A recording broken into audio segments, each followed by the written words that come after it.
água aqui a ferver para dentro desse globo aqui, dessa bola.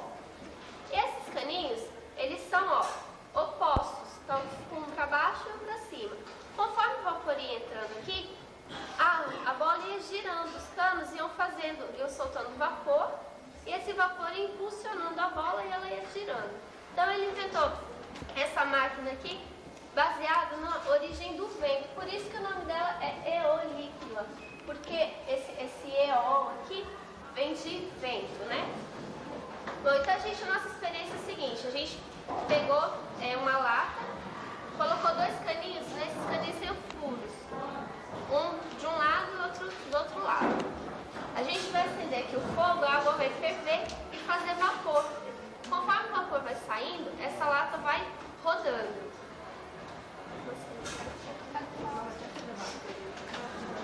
Dá pra rodar.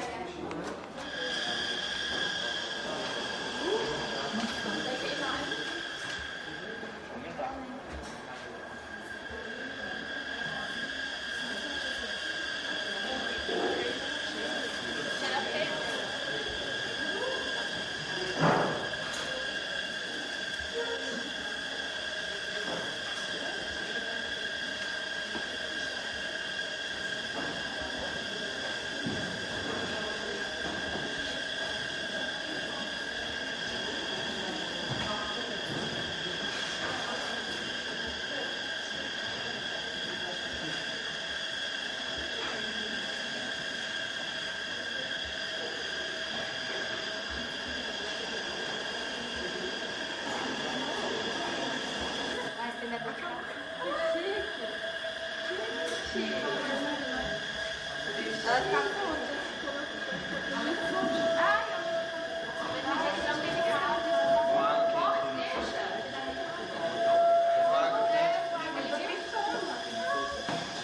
Gente, aí. Porque tem mais alguma coisa pra falar?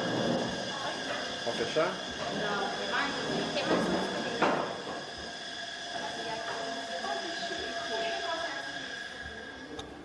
Isso acontece pelo impulso do vapor. O vapor vai saindo pelos caninhos. Aqui cada um tem um furo oposto, do lado oposto ao outro, né? Então vai saindo o vapor assim, ele vai fazendo força. Então vai ser a reação do vapor, porque tem a ação, que é o expelir o vapor, a reação dele é rodar a lata pela força do vapor.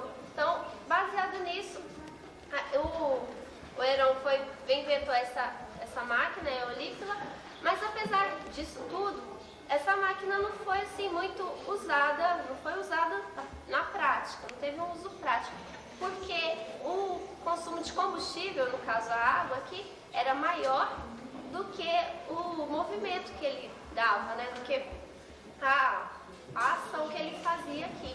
Então, para poder girar uma coisa grande, precisava de ferver muita água, precisava de muito vapor. Essa experiência acabou. Tem uma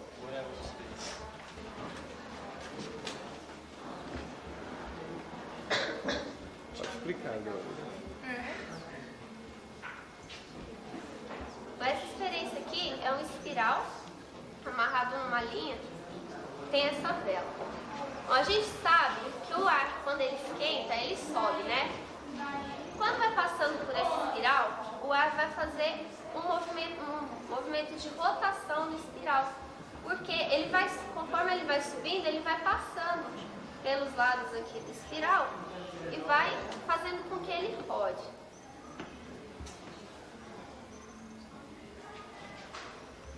Ó, tá vendo?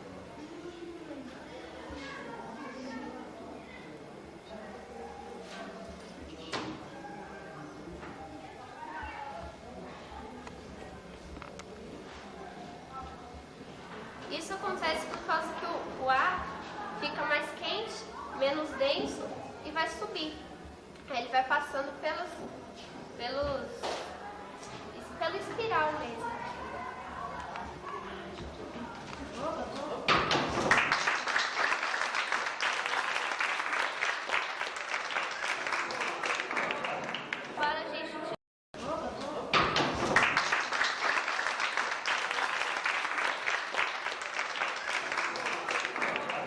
Para a gente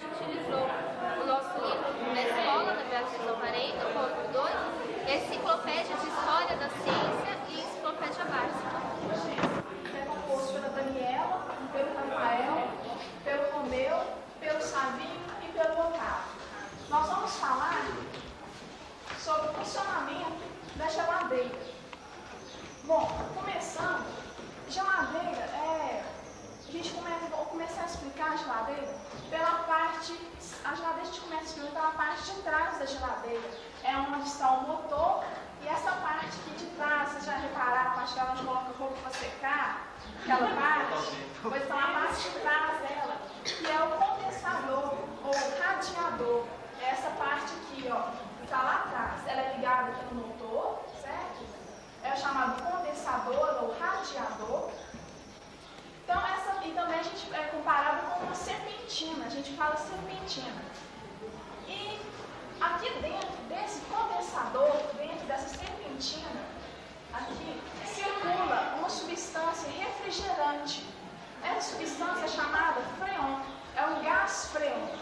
Eu vou explicar para vocês o que é um gás freon que toda geladeira das nossas casas tem. Antigamente, as suas primeiras substâncias usadas em frigoríficos era a amônia e o dióxido sulfúrico. Mas como são substâncias muito tóxicas e podem, vamos supor, se tivesse um vazamento no sistema do congelador, isso ia acarretar graves, ia acarretar algum acidente, esse vazamento ia acarretar consequências, como disse, acarretaria consequências que podiam até matar as pessoas, porque é tóxico, né? É muito forte. Então, aí surgiu a necessidade de criar um gás que não tivesse cheiro, inodoro, e que ele fosse facilmente, ele evaporasse facilmente. Foi aí que em 1930 foi criado o gás freon, esse gás que circula aqui dentro do condensador. Esse gás foi criado por Thomas Midgley. O freon ele é um composto de carbono, de cloro e de flúor. Esse gás é formado, então, a composição dele é de carbono, cloro e flúor. Mas só que na década de 70, os cientistas perceberam que esse gás freon ele prejudica a camada de ozônio, ele destrói a camada de ozônio. Então nós devemos evitar de jogar essas partes da geladeira fora, ao ar livre, porque isso ataca a camada de ozônio. Mas, por enquanto, é o único gás que eles até hoje que eles conseguiram substituir pela amônia e pelo dióxido sulfúrico. Vocês entenderam essa parte aqui, gente? Tem alguma dúvida sobre esse gás? Pode passar para frente, né? E esse gás freon, ele serve para retirar o calor dos alimentos quando ele entra na geladeira. Então, eu vou explicar o processo. E também, a geladeira, ela deve estar sempre longe da parede. Você deve ter pelo menos 15 centímetros longe da parede. Para essa parte aqui, né, que é o condensador, sempre deve estar longe da parede. Para a circulação do ar, né, para ajudar na troca, né, do ar. E isso também para resfriar o freon que circula aqui dentro. Porque aqui, ó, ele está aqui quente, então precisa de haver troca de ar para ele resfriar. Porque ele tem que chegar aqui dentro da geladeira já frio. Então, por isso que tem que ter sempre uma distância da parede e da geladeira. Uma das extremidades aqui dessa tubulação, né, do condensador, vocês estão vendo, está ligado no motor, certo? Aí ele vem do motor, percorre aqui tudo, ó, essa parte toda, e é ligado aonde? No filtro. Esse filtro. Esse tempo que está percorrendo aí, isso aí é para resfriar? Ele está resfriando. Do condensador é ligado ao motor, certo? E a outra é ligada ao filtro. O que acontece? O gás está aqui, né? O motor comprime esse gás. Quer dizer, ele comprime esse gás e ele solta ele para dentro do condensador. Quente mesmo. Por isso ele sai quente. Ele comprime, esquentou, ele sai quente, passa por aqui. Aqui está havendo essa troca de calor. Por isso que não pode ficar perto da geladeira, da parede. Vai havendo essa troca de calor até chegar ao filtro. E não só perto da parede, no caso aí que você disse colocar roupas aí no lugar do condensador, não pode, porque vai impedir que o ar resfrie a troca de gás aí, fazendo com que a geladeira não resfrie. Isso. Aí após circular, gente, por todo o condensador, o freon circular por todo o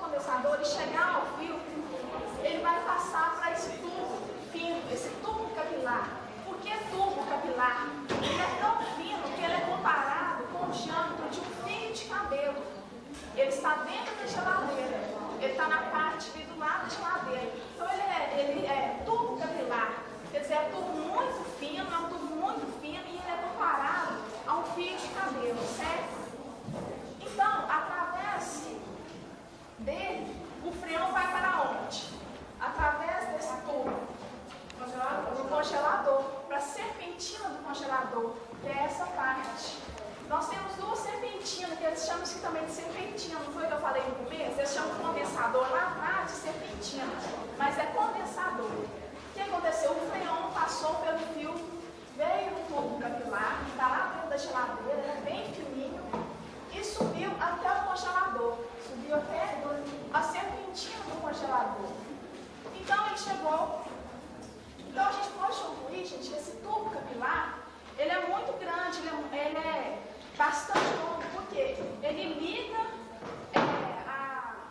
a base do condensador até a base do congelador. Então, ele ligou a base do condensador até o congelador. Quer dizer que dentro, aqui é pequenininho, mas dentro da geladeira o espaço, como diz que vai percorrer, ele é muito fino, muito grande. Agora a gente vai falar sobre as prateleiras ali da geladeira. As prateleiras não têm forma de grade, as gradezinhas. Isso não é por beleza não, isso é por necessidade mesmo. Por quê? Porque ali o ar circular, por isso, o ar circular dentro da troca de calor entre os alimentos. Então a gente nunca deve colocar plástico forrando ou pano, ao ser nunca, de furinho, Mas mesmo assim não é bom colocar nada tampando aquela grade. E a gente nunca deve, porque também prejudica o freon que está circulando na geladeira. Vai circular também esse gás que está lá dentro circulando. Agora a gente vai falar também sobre a porta da geladeira, tem aquela vedação. A gente faz silêncio. A porta da geladeira tem aquela vedação de borracha, certo? É muito importante aquela vedação para a entrada do ar, né? Não entrar ar dentro da geladeira. O tempo que ela fica aberta, a gente deve prestar muita atenção no tempo em que a geladeira fica aberta, porque gasta muita energia. Porque a hora que você abre a geladeira, o que acontece? Sai o ar frio e entra o ar quente, ou úmido, né? Dependendo do tempo. O que acontece? A hora que ele entrar para dentro, ele precisa ser resfriado, aquele ar precisa ser resfriado. Vai exercer, então, um maior funcionamento do motor, quer dizer, vai gastar mais energia. Então, isso é do ponto de vista econômico. Então, nós não devemos deixar a porta da geladeira lá aberta durante muito tempo, não, por causa disso, por causa do consumo de energia. Nós devemos também falar que, do ponto de vista igual do econômico também da roupa, né, que você coloca lá, vai gastar muito também, muita força, vai puxar muita força também do motor. E também, gente, eu não sei se vocês sabem, quando a gente abre a porta, toda hora que a gente abre a porta, isso ajuda a formar gelo lá no congelador. A entrada de ar forma gelo no congelador. E muito gelo no congelador não quer dizer que está congelando bem, não. Isso, como diz, não quer dizer que tem muito gelo, que está congelando. Não, é porque se uma casa, se tem muita gente, toda hora vai lá, abre a geladeira, então entra muito ar e isso ajuda a formar o gelo. Então, nós devemos, igual uma casa que a pessoa mora sozinha e dá pouco gelo, ela vai achar que a geladeira está estragada. Mas não, se ela colocar uma forma de gelo lá no congelador e empedrar, quer dizer que está normalmente, está funcionando normalmente. Não quer dizer que ela não tem gelo, ela não está funcionando, ela está até funcionando muito bem. E agora eu vou falar sobre o termostato. Quem sabe que é termostato na geladeira? O que regula aquela partezinha do lado, né? Que você abre a porta, está lá do lado, você regula. Cada geladeira é de um jeito, né? Você regula de acordo com como você quer, né? Esse termostato, ele serve para quê? Você vai lá do lado da geladeira e coloca um grau lá, coloca o que você quer, o mais fraco ou menos, né? Aí o que acontece? Toda vez que a temperatura próxima ao congelador se elevar aquela referência lá, o termostato aciona o motor e o motor funciona, o motor liga. Quer dizer, toda vez então que tem aquele grau de referência lá no termostato, toda vez que aquela temperatura se elevar daquilo, o termostato vai acionar o motor e o motor vai começar a refrigerar tudo que está dentro da geladeira. Então, gente, basicamente é isso. Agora eu vou falar alguma coisinha que eu não disse ainda, que a parte de cima da geladeira, ela só serve para congelar. E a parte de baixo, ela só é refrigerada. O ar na parte de baixo, onde está aquela gaveta, aquelas prateleiras, serve só para resfriar o alimento. Agora, onde congela, se você quiser congelar uma carne, qualquer coisa, só no congelador mesmo.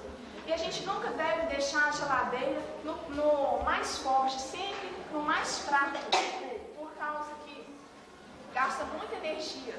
Então a gente deve sempre deixar sempre no mais fraco. Só quando a geladeira é nova, vamos supor, comprei uma geladeira nova, você põe no mais forte. Para quê? Para ela gelar mesmo, ficar boa. Depois você volta para o mais fraco, porque não há necessidade de ficar no mais fraco.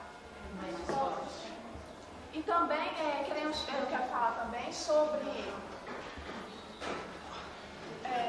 a geladeira que descongela sozinha. Vocês sabem por que a geladeira, aquela geladeira que tem o freezer separado da geladeira, você sabe por que ela descongela?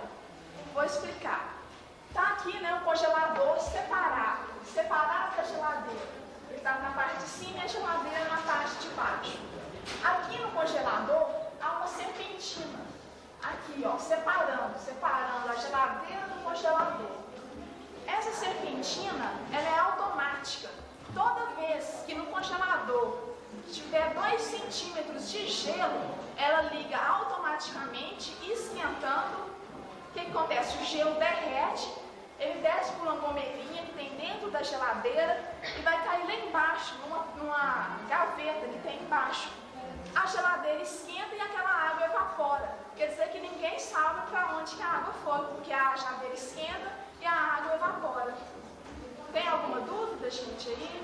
Não. Quer falar essa pergunta?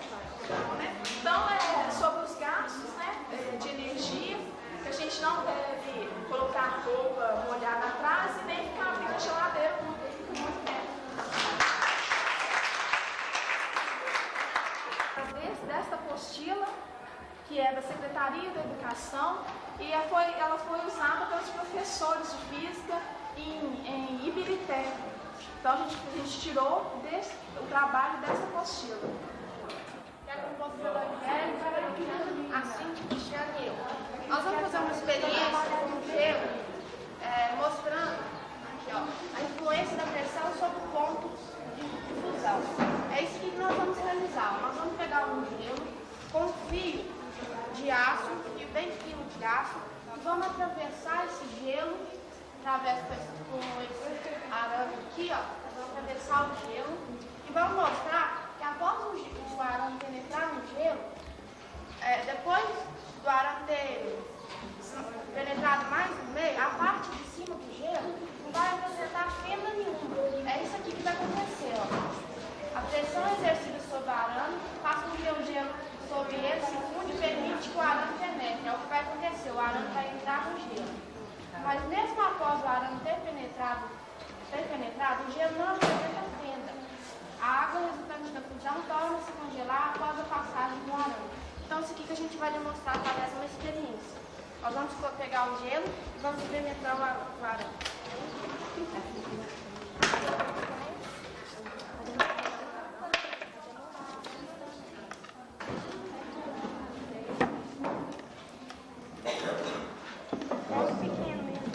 Nós vamos fazer com um pequeno, segurar a casa. Vai abaixo? Vai cair. O arame está penetrando no gelo e não mostra fenda nenhuma. Tá, ficou solto? Ficou assim, vai cair? Você vai machucar por quê? Você vai fazer com ele?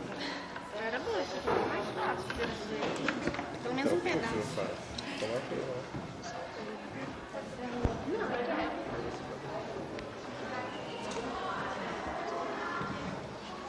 O gelo não vai partir. Não vai cair no chão? Não. Ah, legal. A gente vai fazer com um gelo grande. O que é mais fácil esse café?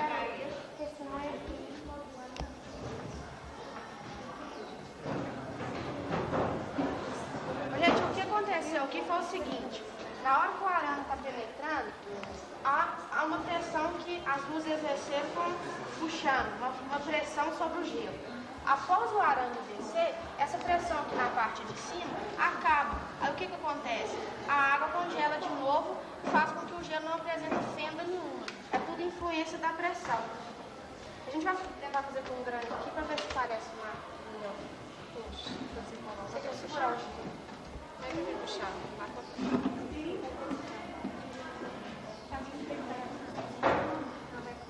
Assim é mais fácil? Assim? Chega pra cá.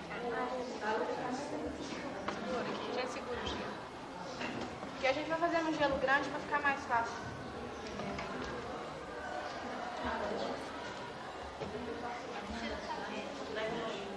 Vai ficar lento.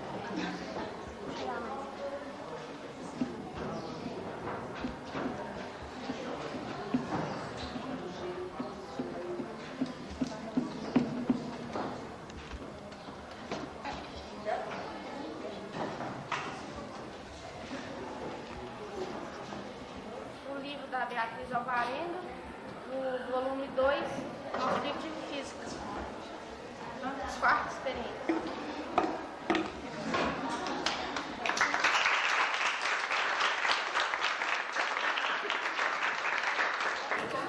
Pela Gisele. A nossa experiência foi construir um dinamômetro. O dinamômetro é um instrumento destinado a medir a intensidade das forças. Então, essa força, uma força que a gente põe nessa mola, vai provocar uma deformação que nós vamos poder calcular a quantidade que ele vai se deformar em centímetros através de cada peso. Nós tomamos como base 500 gramas para começarmos a ver os centímetros. Então aqui a gente vai ver que com 500 gramas a mola deformou 7 centímetros. Tá vendo? Com 500 gramas. A gente olha, é onde termina a mola. Centímetros é onde termina a mola. Agora, Não, olha só. É porque, então, É porque tá dando no ouvido, senão ela vai pouco. oi, gente, faz silêncio aí. nós começamos com 500 gramas. Entendeu? Então a gente vai ver 500 gramas, quantos centímetros A mola vai deformar. Então aqui, ó, 7 centímetros, tá vendo? É onde termina a mola. Então ela deformou 7 centímetros. Agora 1 quilo.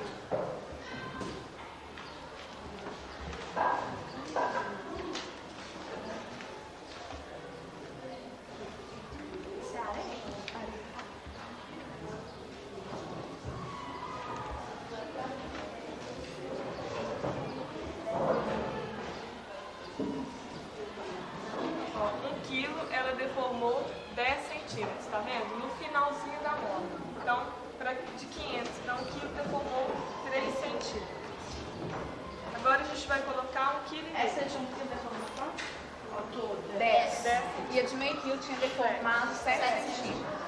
Aqui, enquanto a gente colocou de 500 gramas, de 1 ao 7 que ela deformou, nessa distância de 1 aos 7 centímetros, cada centímetro correspondeu a 71 gramas e 42. Agora de 1,5 kg. Olha, 1,5 kg veio para 13. Tá vendo? No finalzinho dela, 13 centímetros. Então, a gente conclui o quê? Que cada 500 gramas, 3 centímetros. Se você colocar então 1,5 kg, vai para 16. Colocar 2 kg, vai para 16, até usar os 38 centímetros. Saber Fazia uma graduação, igual a gente fez aquela referência. na mola de saber, pelos centímetros, eu sabia quantos quilos, quantos gramas e tal. No caso, esse 3 centímetros dele corresponde a meio dia. E foi tirado, esse dinamômetro, a construção dele foi tirado do livro da gente.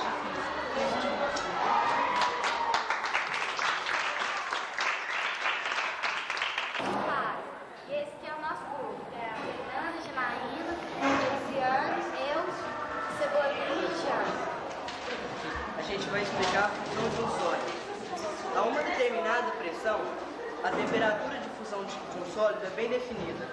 Por exemplo, a uma pressão de 1 atm, o gelo, aqui está mostrando o gelo, a uma pressão de 1 atm, ele se funde a 0 graus. A gente vai pôr o termômetro aqui e vai mostrar que o gelo está a 0 graus e o gelo se fundindo.